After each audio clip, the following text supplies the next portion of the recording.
matagutlo, matagadlaw. Adunay mga panghitabo dito sa kauluhan, panghitabo sa gawa sa atong nasod, ug adunay mga panghitabo dinhi sa atong dapit. Mga panghitabo nga mao'y makapaikag sa katawhan, nga mabinantayon sa lakat ug dagan sa panahon karon. Itanyag ning istasyon DXSR ang 7 o'clock Breakfast News.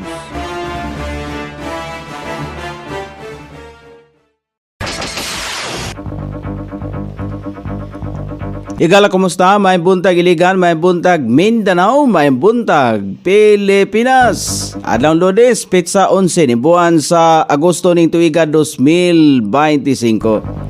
Sangan sa ato station manager Pastor Robin Sulapas, kini ang inyong ka-isar Kabisaya Nonay B. Ang muhatod sa hanay sa balita sa alas 7. O karon sa uluhang tudling sa ato mga balita, Tertiary Laboratory HIMSS Building sa Gregorio Tillot's Memorial Hospital gi-inagurahan. Giaprobahan na sa unang pagbasa ang sugyot nga ordinansa alang sa cash gift sa octogenarian, nonagenarian o genitarian concentenarian sa Iligan City. Gibagsak nga estudyante, mipusil patay sa iyang magtutudlo. 26 ka mga cybercrime suspect na aresto sa anti-crime group sulod lamang sa usa ka semana. ERC gimando nga suspendihon ang pagputol sa kuryente sa mga naapektuhan sa nakalabayng kalamidad. LTO nagpagawas og siyokos order batok sa driver sa van nga nalambigit sa viral parking sa incident sa Quezon City. Balita sa gawa sa nasod, usa ka minted queen nga gihimo ayha naguba ang templo sa Jerusalem na diskubrihan sa mga eksperto. Balita sa kinabuhing Kristohanon, usa ka lalaki sa Pakistan gibabagan sa korte nga pakaslan ng usa ka batan-ong Kristohanon. Kini ang uluhang tudling sa ato mga balita nga dalit kanato ning istasyon. DXSR 106.7 sa inyong FM dial. Ang bugtong radyo sa dakbayan siligan nga nagsibya sa balaang kasulatan, pinasubay sa inspired and preserved, not simply dictated King James Version sa Anchor Broadcasting Corporation. O karon sa kompleto nga detalye, giinagurahan sa Gregorio Tillot's Memorial Hospital ang ilang bag-ong tertiary laboratory nga disenyo pag-expand sa diagnostic nga kapasidad sa City Hospital nga gitanyag ukon gatanyag og advanced laboratory testing og mga serbisyo. Kini aron mapalambo pa ang kalidad sa serbisyo sa maghatag kon mahatag sa Gregorio Tillot's Memorial Hospital ngadto sa publiko alang sa paspas nga resulta sa diagnostic test. Sumala pa ni Dr. Ritzilo Daguman, ang chief sa City Hospital, nga nadugang sa ilang serbisyo ang biopsy diin mo-cater kuni kung makiter nila ang pasyente sa nagkinahanglan niini nga serbisyo. Giinagurahan usab ang Health and Emergency Management Services kung isip suporta sa kapasidad sa ospital alang sa pagtubag sa emerhensya nga maghatag og paspas nga koordinasyon og pagtubag sa panginahanglanon. Mahimo kining central hub alang sa operasyon sa pagpangandam sa emerhensya. Giaprobahan na sa una pagbasa ang sugyot nga ordinansa ni Konsehal Providencio Abragan Jr., Committee Chairperson sa Senior Citizen and Veterans Affairs, nga maghatag og cash gift alang sa mga senior citizens nga octogenarian, nonagenarian o centenarian sa Iligan City. Kini nga lakang tubag sa panawagan ni Mayor Frederick Siao sa Sangguniang Panlungsod nga maghimo og local ordinance aron suportahan ang national program og masiguro ang padayon nga serbisyo sa LGU Iligan alang sa mga katigulangan. May namduman nga sa miaging bulan midawat ang mga senior citizens sa Iligan nga nag-edad og 80, 85 85, 90 ug 95 anyos og cash gift nga nagkantidad og usa ka gatos kon 10,000 pesos samtang ang mga centenarians o nag-edad og usa ka gatos anyos o pataas midawat og usa ka gatos 1,000 pesos subay sa Republic Act 119 ito o the Expanded Centenarians Act. Wala na matabang sa mga doktor ang magtutudlo nga gipusil patay sa iyang estudyante sulod mismo sa tulungaan sa Balabagan Trade School, Barangay Nara, Balabagan, Lanao del Sur.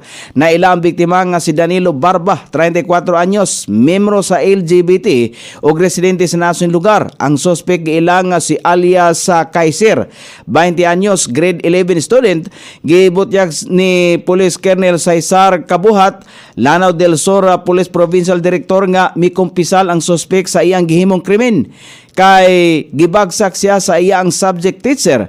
Nakaangkon og igo pinusilan sa ulo ang biktima human sa init nga panaglantugi sa suspek sulod sa ilang school campus. Na-recover ang gigamit sa suspek nga kalibre 45 nga pistola. Human sa insidente, nagtago-tago ang suspek sa iyang mga paryente sa Marugong. Apan sa tabang sa igsuon nga usa ka pulis, hapsay kining mitahan sa mga otoridad. Giangkon sa suspek nga nasuko siya sa iyang magtutudlo nga si Barba tungod sa hitabo na balaka ang tibuok komunidad nga masundog ang gihimo sa ilaang estudyante nga pwede ikamatay sa mga magtutudlo. Gipahugtan na karon ang seguridad sa apektadong tulunghaan. O karon sa balita sa kauluhan, nasikop sa Philippine National Police Anti-Cybercrime Group ang dili moubos sa 26 ka mga individual alang sa lain-laing sa kalapasan sa cybercrime law. Sugod lamang niadtong Agosto 3 hangtod sa Agosto 9. Sa usa ka pahayag gikataho ni ACG Director Police Brigadier General Bernard Yang nga gikan sa gidaghanong ihap 18 nini ang nadakpan pinagi sa entrapment operation samtang 8 usab ang wanted person nga naaresto sa bulag nga operasyon sa unit. Gikan usab sa mga operasyon nga gikapahigayon sa ECG o bisan sa kinatibuk ang datos, usa ka biktima ang naluwas o kasamtangan ng anaa sa mayong kahimtang. Sumala pa kang Yang, nagpasaka na usab og convictions ang ilang unit sa duha ka suspect tungod sa mga cybercrime related cases nini. Samtang ang usa ka simanang operasyon usab sa ECG ang nagbunga og 22 ka mga cyber warrants. 34 na ang napasaka mga kaso samtang 15 usab ang gipailalom sa inquest proceedings.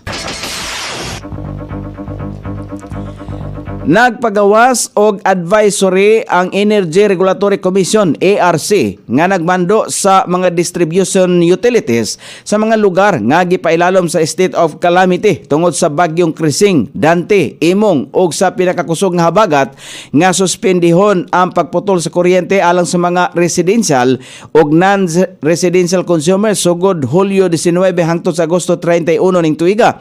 Gitahasan usab ang mga distribution utilities nga magtanyag og flexible payment schemes aron na matabangan ang mga apektadong konsumidor. Gitugutan ang mga konsumidor nga dili mosubra sa usa ka gatos sa kilowatt hour kada bulan nga ioktaba ang ilang bayad o bayranan kon bayran kini isip hulugan sulod sa 3 ka bulan sugod sa pagdawat sa bill. Lakip usab sa gimando sa ERC ang mga generation companies o uban pang energy sector entities sama sa PISAM, MPC, Transco, NGCP, IPPs o market operator nga angayan usab nga magpatuman og proportionate staggered payments sa distribution utilities. Gawas panini, nagpahinumdom usab ang ERC sa mga adunay kayang magbayad kung gihangyo pa usab nga bayaran ang ilang electric bill sa insaktong oras. Nagpagawas na ang Land Transportation Office LTO og COCOS order batok sa driver og nanag-iya sa usa ka L300 delivery van nga nalambigit sa usa ka viral video sa agresibo nga panag-away kalabot sa illegal parking sa habagatang Tomas sa Morato area sa Quezon City. Makita sa video nga sayop nga nakaparada ang van nga nakababag sa agianan og paradahan sa usa ka establishmento apan mapanghason paghihapon kining nakiglalis ang driver. Sumala pa kang LTO Chief Assistant Secretary kon Secretary Bigor Mendoza Disikan, kitang-kita sumala pa niya sa video nga sayop ang pagpark sa van apan migawas nga isog sumala pa niya ang driver. Kung nakumpirmar na ang lokasyon sa driver, gilayon kini nilang suspendihon og 90 ka mga adlaw ang lisensya nini. Mga tubang ang driver sa mga kaso nga illegal parking, obstruction og being an improper person to operate a motor vehicle. O karon balita sa gawa sa nasod na diskubrihan sa mga archaeologist ang usa ka minted coin sa bagatang kasagpang dapit sa Temple Mount. Sumala pa sa mga eksperto nga ang naasoy nga minted coin gihimo sa panahong sa ikaupat nga tuig sa Jewish Revolt batok sa Roman Empire. Ang naasoy gamit gihimo ay naguba ang templo sa Jerusalem 70 AD. Dugang pa aduna kini sulat gikan sa pinulungan sa ancient Hebrew nga for the redemption of the Zion. Kini nga gamit gikalipay sa mga eksperto.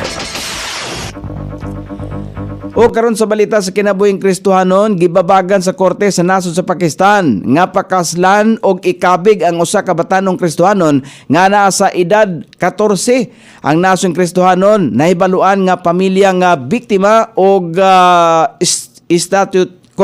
statutory rape tungod sa anti-child marriage nga balaod sa Punjab.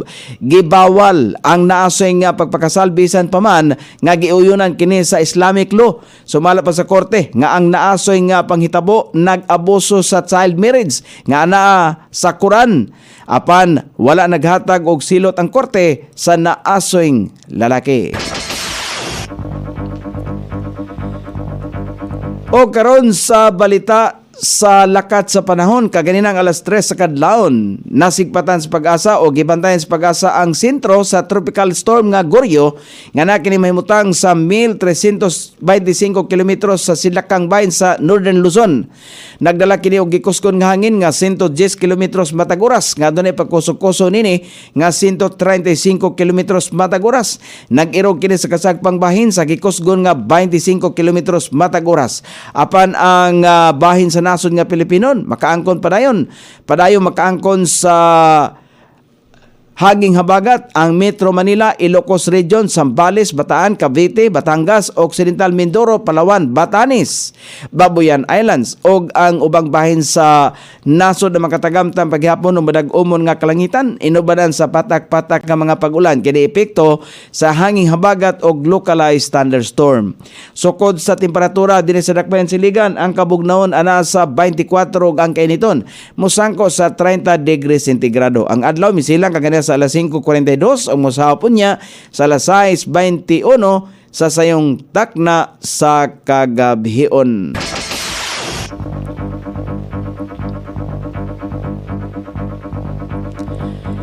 Inyong nabati ang kinatibuk ang hanay sa balita sa alas 7 nga dalit kanato ning istasyon DXSR 106.7 sa inyong FM dial.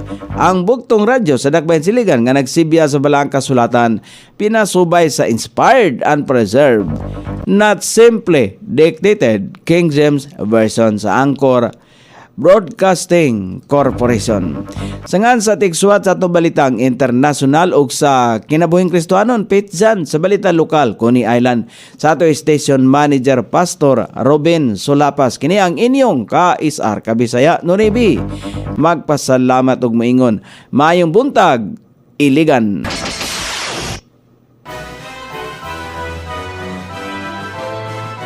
Inyong nabati ang 7 o'clock breakfast news hangtod na usab og mga adlaw sa samang takna o sa samang istasyon. Daghang salamat sa iyong pagpaminaw ug maayong buntag.